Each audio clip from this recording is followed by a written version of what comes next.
Olá pessoal, tudo bem? Como está aqui no título do vídeo, eu vim falar para vocês sobre a minha experiência na escola japonesa. Se eu sofri Ijime ou não, Ijime que é bullying ou discriminação, enfim, sofri ou não. Mas para vocês entenderem melhor, eu vou ter que contar a minha história. Como eu vim parar aqui? Mais ou menos por cima aí para vocês, tá?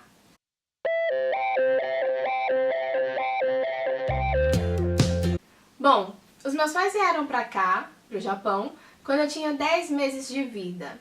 Na época diz que muitos deixavam os filhos lá no Brasil para vir realmente só juntar o dinheiro e poder voltar. Só que eles não tiveram coragem e, segundo eles, foi a melhor coisa que eles fizeram. Me trouxeram, o meu pai trabalhava fora com os meus tios, enfim, a minha mãe cuidava de mim no início. Mas depois de um tempo eu fui pra creche japonesa. Normal, eu acho que na época talvez nem tivesse creche brasileira, não sei. Fui pra creche japonesa e a regra era, na escola, japonês, claro, mas dentro de casa sempre português, não falávamos em japonês. O que foi muito bom, porque eu cresci falando as duas línguas, o português e o japonês. Quando foi pra mim entrar na primeira série, os meus pais decidiram ir pro Brasil, até porque na época o pessoal vinha e o objetivo era juntar o dinheiro e voltar. Não era diferente com os meus pais, eles queriam juntar e ir embora. E todo final de ano eu lembro que meus pais falavam que ia embora e por fim foram ficando. Mas enfim, na primeira série fomos pro Brasil e lá nenhuma escola queria me aceitar, porque eu não era alfabetizada assim, completamente, sabe? Eu sabia ler e escrever os nomes de todos da minha família, mas eu não sabia ainda montar frases, escrever e ler qualquer coisa. Uma escola me aceitou o desafio, só que com condição de eu ter que me esforçar e tentar ir atrás, correr atrás mesmo para acompanhar as outras crianças da sala. Eu ia para a escola à tarde e de lá eu ia direto para a professora particular e fazia, eu acho que 1-2 horas de aula, não lembro exatamente. No final das contas, eu já estava acompanhando ali a sala normalmente e arrisco dizer que era uma das melhores da sala. Iniciei a segunda série lá no Brasil, só que também por motivos de família, voltamos pro Japão. Chegando aqui, eu fiquei com muito medo mesmo. Escutava muitos relatos, muitas pessoas falando mal da escola japonesa, falando que os filhos tinham sofrido Ijime. Ijime igual bullying, igual discriminação, tá? Na minha época eu só falava-se Ijime, não usava muito discriminação. Hoje em dia, bullying é a palavra que tá na moda, né? Bullying, mas enfim. Eu vou falar dessas três formas aí meio misturado, tá? É só pra vocês entenderem. Escutei muitos relatos de pessoas assim, falando que os filhos tinham sofrido demais, e nos chegou aos ouvidos, não diretamente da pessoa, mas que um menino tinha esfregado o rosto dele assim na privada, coisas absurdas. Eu, como criança, aprendia muito rápido, acho que toda criança, né, aprende muito rápido, mas esquece também facilmente. E esse 1 ano e pouquinho no Brasil foi o suficiente para mim esquecer o japonês.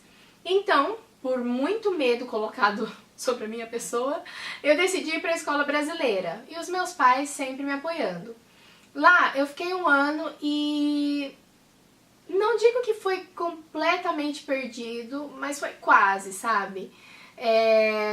Aprendi algumas poucas coisas, só que assim, a estrutura da escola não era das melhores. Não estou reclamando, assim, falando que a escola não prestava, nem nada, até porque a escola estava lá, estudava lá quem quisesse, né? Só que, comparando com uma escola japonesa, a estrutura era muito fraca. Eu era da segunda, eu estudava com segunda, terceira e quarta série, se não me engano, segunda e terceira série. Eram salas misturadas, complicado, e também é difícil você achar professor que, assim, pegar e vai ficar ali, que vem do Brasil formado e o sonho dele é dar aula em escola brasileira aqui no Japão. É difícil até porque o salário é muito baixo comparado à fábrica. Então, não são todas as escolas que têm uma boa estrutura, até nesse sentido dos professores, né? Bom, depois de um tempo ali na escola, eu acho que quando eu completei 1 ano na escola, eu comecei a perceber que as meninas que estavam ali falavam japonês. Ou seja, tinham estudado escola japonesa e depois foram para a brasileira. E eu comecei a sentir a necessidade de me comunicar. Os meus pais já não falavam tanto de ir embora, apesar de falar, mas não era aquela coisa assim tão frequente. E eu pensei, né, comigo, tô aqui no Japão com os japoneses e não sei me comunicar. E, poxa, o que eu vou fazer da vida? E aquilo começou a me incomodar, mesmo sendo muito nova. Foi então que eu procurei a minha mãe e pedi pra ela me colocar na escola japonesa. De início, ela, o meu pai ficaram bastante receosos, mas também me apoiaram, o que foi muito bom. Fomos para a escola japonesa e só de ver a estrutura, aquele campo enorme para as crianças correrem, o ginásio fechado, piscina, salas separadas. Na minha época, cada série tinha 3 salas, na minha escola aqui no meu bairro, né? E sala de costura, sala para cozinhar, com cozinha, né? Sala de música, tudo muito separadinho, tudo muito organizado, aquilo me encantou, sabe? E aí minha mãe falou, você entra em abril, porque aqui o ano letivo começa em abril, né? Você entra em abril e se você não se adaptar, você volta para a escola brasileira em agosto. Não voltei, nunca mais. Terminei até o ginásio aqui no Japão, na escola japonesa, e eu não me arrependo. Bom, agora o ponto X aí do vídeo. Sofri discriminação ou não? Eu tive alguns problemas, mais no início, ali quando eu entrei na 3ª série, com alguns meninos, só que hoje, parando pra ver, e até mesmo depois de um tempo na época, eu percebi que os meninos que me perseguiam, os meninos que ficavam no meu pé, não ficavam no meu pé, só no meu pé. Eles pegavam no pé de todo mundo. Eram meninos que estavam ali com todo... Era chato, sabe? E não necessariamente porque eu era estrangeira. Então, em caso assim de que por eu ser estrangeira, só teve um caso, que eu era maiorzinha já tava no ginásio, e o menino falou algo do tipo, vai embora pro seu país, mas não foi só pra mim, foi pra mais uma menina. Só que a posição dos meus pais foi o que me ajudou demais. Sempre quando eu chegava da escola, eu nunca fui assim de esconder nada dos meus pais, mas a minha mãe sempre me perguntava, tá acontecendo alguma coisa? Como que foi o seu dia hoje? Às vezes ela até inventava algumas histórias assim, ela vinha e falava, eu tô sabendo o que tá acontecendo lá, sendo que não tava acontecendo nada, sabe? Só pra ver se não me pegava na mentira. E então eu não fazia parte da minha personalidade esconder nada dos meus pais, e eles também ficavam sempre em cima. Um dos casos, assim, forte, eu acho que eu só tive uns 3 problemas durante todo o meu período na escola japonesa.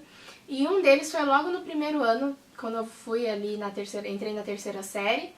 Eu andando rápido, com pressa, um menino colocou o pé, eu estrubechei no chão de cara e saía muito sangue do meu nariz. Só não quebrou, graças a Deus.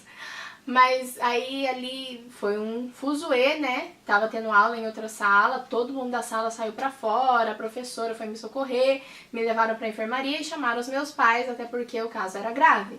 Meu pai chegou lá querendo derrubar a escola, sabe? Ele já queria que chamasse os pais do menino e queria falar com tudo e todos. Sabiamente, a professora ali no momento não chamou, até porque meu pai estava alterado, estava muito nervoso e realmente não ia sair coisa boa dali. Só que ela se responsabilizou, ela falou, eu vou falar com o pai do menino e me desculpe, mas isso não vai acontecer mais, eu vou tomar uma providência, enfim. Na mesma noite, em casa, já tomada banho, tava lá com meu pijaminha e tal, pronta pra dormir, aperto a campainha de casa, quando nós vamos ver é um menino com os pais dele, os pais dando os petelecos nele, fez ele prometer que nunca mais iria fazer coisa do tipo, trouxeram uns bolinhos assim como pedir desculpas, e depois daquilo parou? Não digo que 100%, mas esse menino, ele era assim, ele ficava no pé de todo mundo. Todos os anos que eu estudei na escola japonesa, que é por bairro e como nós não nos mudamos, era na mesma escola, ele puxava e ficava no pé de todo mundo, não era só no meu, sabe? Depois de um tempo ele parou mesmo, assim, sossegou, mas sempre quando tinha uma pontinha assim, um jeito de encher o saco de alguém, ele enchia. E eu vejo isso como normal. não normal a atitude do menino. A atitude do menino estava errada, eu acho que faltou educação sim, talvez aconteça alguma coisa em casa para ocasionar aquilo, mas nada justifica. Mas eu digo normal no sentido, o que acontecia ali na escola japonesa, eu sei que acontece em escola brasileira aqui no Japão, acontece em escolas lá no Brasil, é algo normal da convivência, acontece você trabalhando, então não era por eu ser estrangeira, sabe? Então, quando você me pergunta, mas todo mundo que vai para a escola japonesa sofre discriminação? Eu acho que não. Vai muito da personalidade da pessoa, assim como numa escola no Brasil ou numa escola brasileira. Se a criança ali apanha e fica quieta, é provável que aquele menino que bateu vai continuar batendo, porque tá vendo que, né, a criança não tá fazendo nada, as pessoas em volta não estão fazendo nada. Agora, se a criança sabe se impor, ou ao menos conta pros pais, não esconde nada, eu acho que não tem problema algum. E os pais também, como eu disse, as atitudes dos meus pais foram fundamentais. Eles sempre ali em cima, sempre cuidando, sempre perguntando se estava acontecendo alguma coisa ou não. E quando acontecia qualquer que fosse a coisa, mínima que fosse, eles estavam lá e, se necessário fosse, eu colocar a escola abaixo, sabe? Se a escola realmente estivesse errada. Então, se você me perguntar, se você aí tá na dúvida, né? Será que eu ponho ou não na escola japonesa? Eu acho que você como pai, como mãe, deve conhecer a sua criança e vocês, amando o seu filho ou sua filha, com certeza saberão o que é melhor para eles. Só que uma coisa que eu sempre digo é, a criança quer ir ou não para a escola japonesa? Nós vemos casos que os pais forçam ou casos que as crianças querem ir e os pais não apoiam. Eu acho que os pais devem apoiar a decisão da criança. Se a criança não quer de jeito nenhum, não força a situação, porque tudo que acontecer vai ser ruim. A criança vai ter uma perspectiva ruim de tudo que estiver acontecendo lá. Como também, em contrapartida, se a criança quer muito, ela quer realmente aprender, quer estar ali, tudo que acontecer para ela vai ser bom, ela vai estar aprendendo, ela vai estar evoluindo, crescendo ali no meio. Então, vai da criança, vai da personalidade da pessoa, vai do desejo da pessoa. E com certeza, pra mim, acho que foi a melhor coisa que meus pais fizeram, foi ter me apoiado e me colocado na escola japonesa, porque eu cresci bilíngue e é uma chance única, né, de você estar num país diferente e a sua criança, o seu filho aí, crescer já falando duas línguas fluentemente. As portas de trabalho são enormes, comparado a quem às vezes está aqui no Japão, tem as mesmas oportunidades, mas foram para uma escola brasileira ou decidiram não estudar, o que é uma pena. Só não faça isso, não deixe o seu filho ou sua filha sem estudar. Se você é um jovem aí me assistindo, não fique sem estudar, não perca essa oportunidade. Se você não quer ir para a escola japonesa, vai para uma brasileira, sabe? Mas não não deixe de estudar, não fique dentro de casa aí preso. Só que as chances para quem, obviamente, sabe falar japonês são muito maiores do que para crianças, para pessoas adultos, né, que não sabem falar. Eu trabalho como tradutora hoje em dia, mas eu já trabalhei em loja de roupa japonesa. Já trabalhei em fábrica também, mas por opção. Então, sabe, não que o trabalho em fábrica não seja digno. Eu tiro o chapéu para as pessoas que estão lá e que, sabe, aguenta aquele serviço maçante, pesado. Só que eu tenho certeza que você, pai e mãe, se você puder decidir, você não quer essa mesma vida para o seu filho ou para sua filha. Então apoie, sabe? Só não deixa que eles fiquem sem estudar. E se querem ir para a escola japonesa, vai mesmo. Mas impõe personalidade, se acontecer qualquer coisa, mostra que seus filhos têm pais e vai que vai.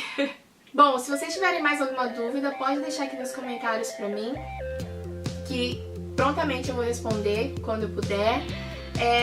Deixe seu like aí, sugestões de vídeo aqui embaixo, comenta, se inscreve, compartilha o vídeo e todas aquelas coisas para ajudar o canal.